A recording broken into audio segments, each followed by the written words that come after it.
The moment I typed my parents' names into the search bar on the dark web, my stomach churned with a sense of dread. The videos that loaded were beyond horrifying, each one a window into a nightmare I couldn't unsee. When my best friend Alex first introduced me to the dark web years ago, I was stunned that such a place existed, a shadowy corner of the internet brimming with the most depraved things imaginable. Until that fateful day, I had only used it for innocent pursuits like learning to code or admittedly dabbling in minor online mischief that felt harmless at the time. But those videos changed everything. After what I saw, I knew I could never return to the dark web. My name is Nathan, and Alex has been my closest friend since we met, shortly after I started high school. Those early days of our friendship feel like a lifetime ago now, colored by the innocence of shared passions and late-night conversations. My family had moved to this quiet town because my parents were gripped by paranoia after a string of brutal murders shook our old neighborhood. I was only 14 at the time, and the idea of uprooting our lives to escape some vague threat seemed excessive to me. I remember asking my mum why we couldn't just stay, but she brushed me off with a nervous smile, saying it was for our safety. I didn't press further, chalking it up to their overprotective nature. Looking back, I wish I had questioned them more. Alex and I bonded almost instantly after I arrived in town. It was one of those friendships that felt effortless, built on a shared fascination with the internet's vast possibilities. I was the gamer spending hours mastering complex strategies in online worlds, my fingers flying across the keyboard as I chased high scores and virtual victories. Alex, on the other hand, was a coder at heart, always tinkering with programs and dreaming up apps he swore would make him famous one day. We complemented each other perfectly, balancing my obsession with gaming and his knack for building things from scratch. Even now I can picture us sprawled across his bedroom floor, laughing over some glitchy game or debating the ethics of hacking just for fun. 2 years into our friendship, we were inseparable. Then Alex stumbled across the dark web. At first it was just curiosity, a new frontier to explore. He'd spend hours diving into its depths, searching for anything and everything from obscure forums to cryptic marketplaces. I didn't think much of it initially. Alex had always been the adventurous one, unafraid to push boundaries I'd hesitate to cross. But I never imagined that one search on that wretched site would become the biggest mistake of his life. It all began on an ordinary morning, one that started like any other, until my phone buzzed, relentlessly pulling me from a deep sleep. Bleary-eyed, I grabbed it and saw dozens of messages from Alex, each one more frantic than the last. "Nathan, you have to come over now. This is super important," one read. Another said, "Please wake up. This is urgent." And then, "Where are you? I need you here." My heart raced as I scrolled through the flood of texts, all echoing the same desperate tone. Something was terribly wrong. My parents were at work as usual, so I threw on a jacket and rushed to Alex's house. The scene that greeted me stopped me cold. 4 police cars lined the street, their red and blue lights flashing in the early morning haze. A crowd of neighbors and reporters had gathered, murmuring and craning their necks to see what was happening. I pushed through the chaos, my pulse pounding, until I reached the front door. Aunt Lucy, Alex's mum, spotted me and waved me past the police barricade. Her face was streaked with tears, her eyes red and swollen. "What's going on, Aunt Lucy?" I asked, my voice trembling. She could barely speak through her sobs. "Alex is missing." She managed to say her words, breaking my heart. Missing? That didn't make sense. He just texted me hours ago, his messages urgent enough to wake me from a dead sleep. My mind raced with possibilities. What if he was trying to warn me about something? What if those texts were connected to whatever had happened to him? The police had already searched the house and found no trace of him, which only deepened the sinking feeling in my gut. It was as if he'd vanished into thin air, leaving behind a void I couldn't comprehend. I stayed at their house for a while, not just because I missed Alex, but because I couldn't bear to leave Aunt Lucy and her husband in such agony. They'd always treated me like family, and seeing them so broken was almost too much to bear. Eventually, I couldn't sit still any longer. I needed answers. I slipped into Alex's room, hoping to find something, anything, that could explain his disappearance. The room was exactly as I remembered it. Posters of tech pioneers on the walls, a cluttered desk covered in energy drink cans and coding books. I rummaged through drawers and checked under the bed, but nothing stood out. Then I noticed his computer. It was still on the screen, dark in sleep mode. My hands shook as I tapped the keyboard to wake it. The screen flickered to life and my breath caught in my throat. Alex had been on the dark web. That wasn't unusual.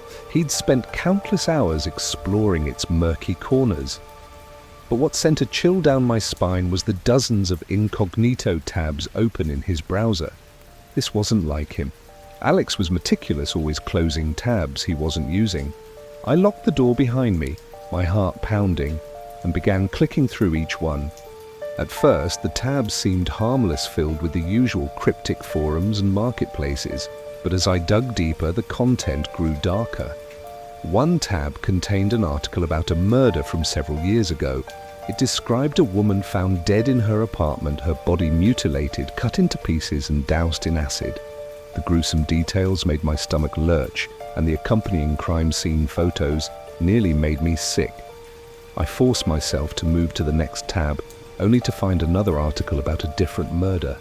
Confusion swirled in my mind as I clicked through the remaining tabs. Every single one detailed a violent crime, each more horrific than the last.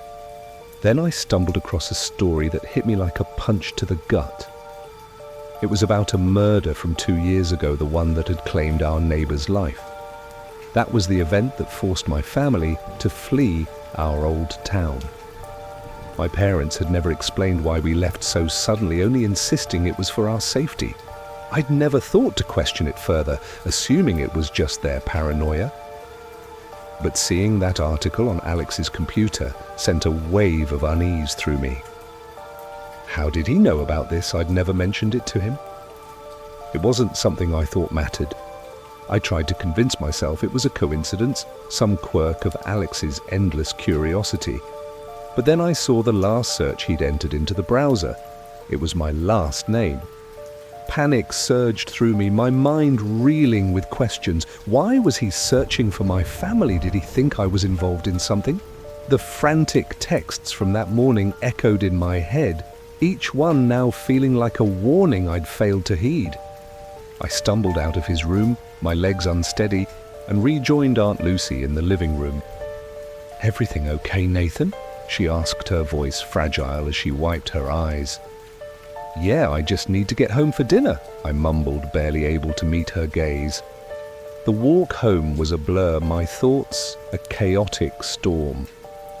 Why my last name did Alex suspect I was connected to those crimes? The idea seemed absurd, but his urgent messages suggested he'd uncovered something serious. If only I could talk to him, explain that I had nothing to do with whatever he'd found. But he was gone, and I had to know why. Back in my room, I locked the door and powered up my laptop. My hands trembled as I launched the Tor browser and activated my VPN, the familiar steps, now feeling like a descent into something dangerous. I opened the dark web, my cursor hovering over the search bar. With each letter of my last name, my anxiety grew, a gnawing fear that I was about to uncover something I wasn't ready for. When I hit enter, the screen stayed blank. I refreshed the page, but still nothing. Relief flickered briefly, only to be replaced by confusion. If there was nothing, why had Alex been so obsessed with this search? I was about to close the tab, convinced I'd hit a dead end, when the page finally began to load. It took agonizing minutes, but eventually hundreds of videos appeared. I knew instantly what they were: recordings of murders. My heart pounded as I stared at the screen. Why were these videos tied to my last name? Every instinct screamed at me to stop, to shut it down and walk away. But I couldn't.